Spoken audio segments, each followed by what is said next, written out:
Hello everyone from Senior Vitality. This is Janelle from Community Tech Network and welcome back to our channel.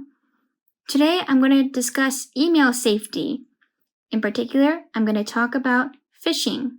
I'm going to explain what that is and I'll show you some examples and guide you through what to do with those kinds of emails. So phishing is mostly done via email, but it's basically the way in which some malicious person is attempting to come off as a trusted source, whether it's a bank, a government official, a trusted family member or friend, in order to get you to provide your personal information. So sometimes they're after money, sometimes they're after your identity, all kinds of things. And so you need to be aware of what these kinds of emails look like and know what to do with them. So today I'm going to go through the Mail app and I'm going to pretend that I received these various emails in order to show you what they look like. The examples that I'm going to present are not examples that I have created. They're not examples that any of us from CTN or Curry Senior Center have created. I just got these off the internet. So say one day I go to my Mail app. I open it and I see on the left-hand side, I'm just looking through my email and I open this one. And here's an example that I get. And I'll just show you here on the right-hand side. This is just one example. In this email, I'm going to find a couple of things. I'm going to find a title that really catches my attention. I'm going to find a sender that seems to be from some legitimate source. In the email, I'm going to find a sense of urgency, such as a time limit, an account closure, the need for support, an emergency, a crisis. And then within the email, in order to do something about whatever issue they're talking about, I'm going to find a web link, a phone number, an attachment, and that's probably about it. Okay, so this is the title of this first one. It says Singapore Specialist Coronavirus Safety Measures. So if you're watching this now around the time that we're all sheltered in place and quarantined because of the coronavirus, you're gonna probably click this understanding that, there's probably an update and it seems to be from a Singapore specialist, so you would be more prone to opening it. And that's the point. They're gonna include a title like that to catch your eye. So this part right here would include the sender's details, which is blurred for some reason. And another example, I'll show you one where that's a little more clear and you could see the funkiness of it. And then it will include the actual content right below. So it says right here, Dear Sir, go through the attached document on safety measures regarding the spreading of coronavirus. This little measure can save you. Use the link below to download. Then it includes this blue line, which represents a link. And if you touch it, then it would, take you to that document or that website. Symptoms. Common symptoms include fever, cough, shortness of breath, and breathing difficulties. And then didn't finish its sentence. And then it says, regards the person, and then their title, Specialist Wuhan Virus Advisory, with dashes in between. So here are a few things to notice about what's written here. Generally, these emails, not all of them, but a lot of them will include a very generic title there. It says, Dear Sir. It doesn't even say my name or my full name. Okay, so that's just kind of one thing to notice. Another thing is that it's including an attachment. It's just telling me to go there and to download it so that I can read the measures for safety of spreading coronavirus. And then the last thing is on the bottom, it says symptoms, common symptoms. So, if they were to list out these symptoms, it would include a colon there. And then they didn't even finish their sentence. And this title is very weird to me. So anyway, so what you're looking for here are some unofficial, very grammar issues, punctuation problems. When you see things like that, that's a red flag. And when you also see a link right there, just like that, it's kind of suspicious. So overall, this is one of the more tricky emails. It doesn't look too bad, but just from a couple of those things, the generic title, this attachment here, and then also the lack of punctuation marks, and then also an unfinished sentence and a weird title, just give me the sense that this is a suspicious email. In this scenario, what I would do is just ask any other people that I trust if they've received an email like this.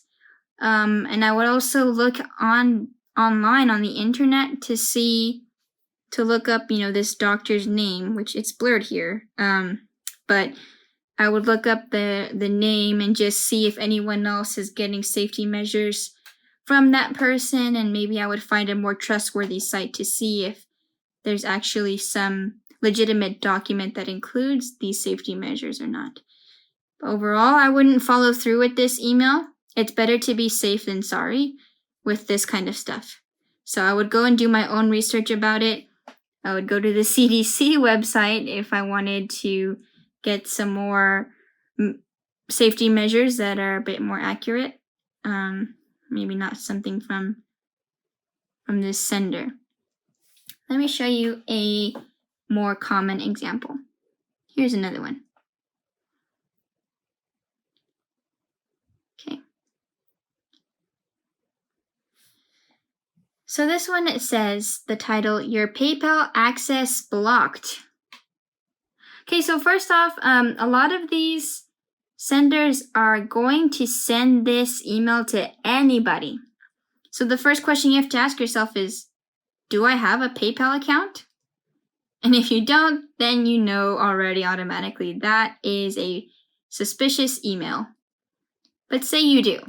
Right? I have a PayPal account. So it says your PayPal access was blocked. Okay, so that's concerning. So I'd probably open it. And again, the things you want to pay attention to are the sender, who sent it, the generic title if it's there, any urgencies that it's giving you within the message, and then links or things like that, and then time limits. Okay, those are all signs of one. They put stuff in like that so that you don't think and you just kind of fall for it right away. So let's check this out. So it says the address is paypalaccounts@mailbox.com. So from this, I probably wouldn't know right away if it was suspicious. But then here is one of the red flags. Your PayPal account is limited. Solve in 24 hours. So it's already giving me a time limit. It's saying, you better do this today. Dear PayPal customer, another red flag, a very generic title. And sorry, I'm scrolling up, but please just ignore this bottom part. That's another example. So it says, we're sorry to say you cannot access all the PayPal account features like payment and money transfer. It sounds kind of funny the way it's written. Doesn't sound too correct. Click here to fix your account now. So that's a link. That's another red flag. It wants me to touch it. For any of these emails, if you touch these links, who knows where it will take you. It might take you to a fake website that looks like PayPal's. It might even just automatically download some malware onto your device and harm your iPad, or even attempt to steal any personal information from your iPad. So that's why you want to consider that a red flag. It says, why is it blocked? Because we think your account is in danger of theft and unauthorized uses. Again, that sounds kind of funny the way it's written. How can I fix the problem? Confirm all your details on our server. Just click below and follow all of the steps. Confirm account details now. Okay, so that's another link. It's very classic. This is a very classic email. It's asking you to confirm your account information. It's probably going to ask for your username, your password, your name, probably your bank account info, all of which it's just not necessary to do. PayPal should have all of that, and if it were concerned about something like this, then I don't know, they might do a more official way of contacting you than doing this. So just be very careful about this. If I were concerned about my PayPal account, I would call the PayPal number. Nothing provided here. I wouldn't call any number should they give one. I wouldn't call one there. I would go online, again, do my own research and see the number that's actually for PayPal and figure out whether or not there is something wrong with my account. But again, this is a very classic email. I wouldn't worry. I wouldn't follow through with any of this. Okay, and here's one last example. A bank one. It's another classic one. So let's check out who it's from. It says Bank of America, and then it says crvdgi@comcast.net. That's not a Bank of America email. You have to read these very carefully, though, because they do their best to make it look as official as possible. But that's already a dead giveaway. 2 undisclosed recipients. If this were an actual issue for my bank account, it should only be to me, not to many people. Okay, they do their best to look professional by including the logo.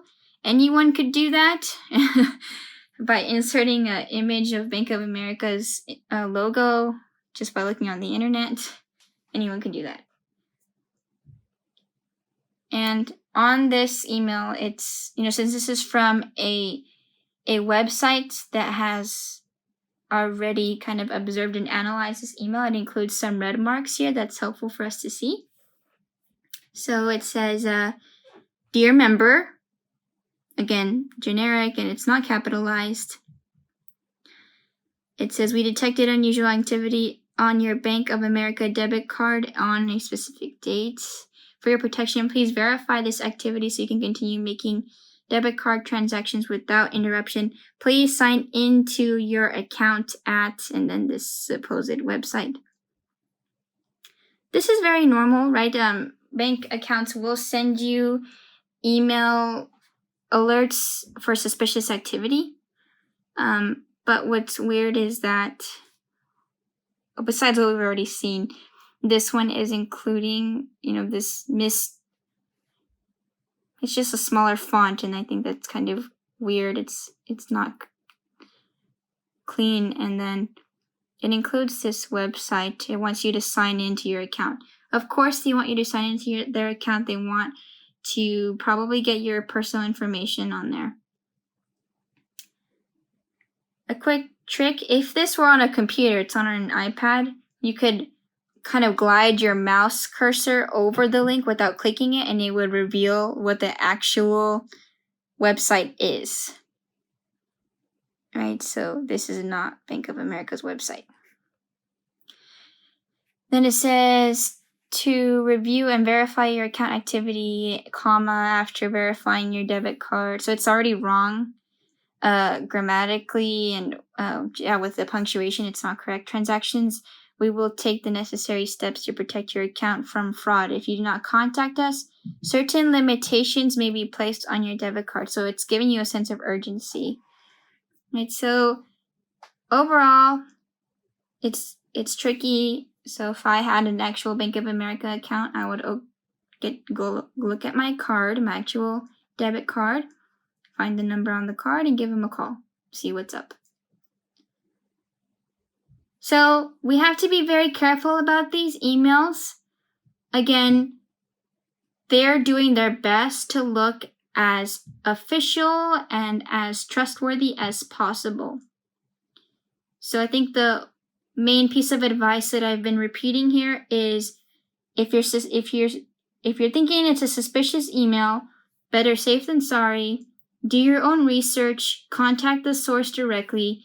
Don't follow any information that is on something like this, and especially don't click or open any attachments that they're providing. That's how they get you into, the trap.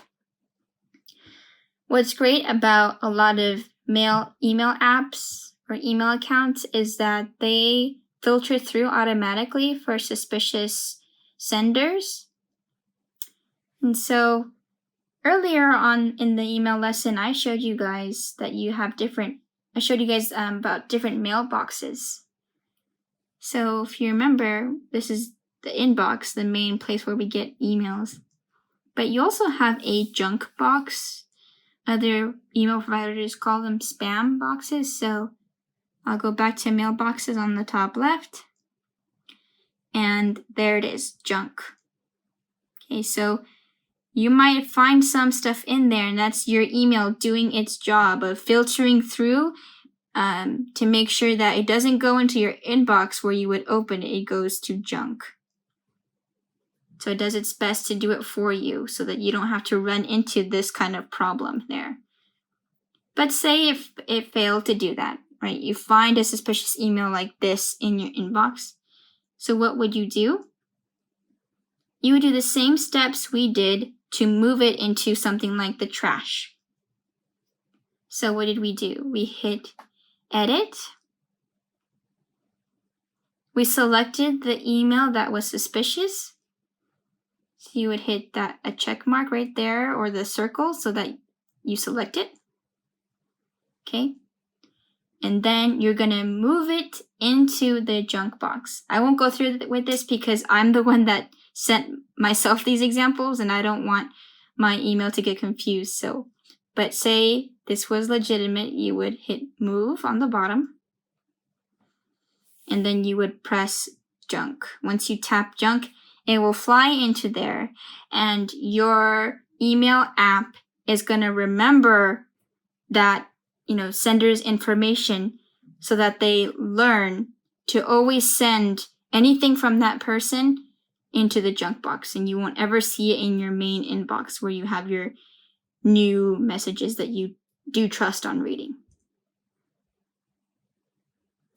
Okay, so I'm going to hit cancel because I'm not going to actually do this. If you're uncomfortable with moving any of it, you just don't want anything to do with it, you could just, delete it, do the same thing as well. But I highly recommend moving it into the junk box so that your mail app helps you filter through these emails a little better. Okay, so I hope that was helpful. Please stay safe with email and with all of your devices, computers, phones, laptops, other tablets, anything. Just be careful, do your own research, and just do your best to be safe out there. All right, take care, everyone. Bye-bye.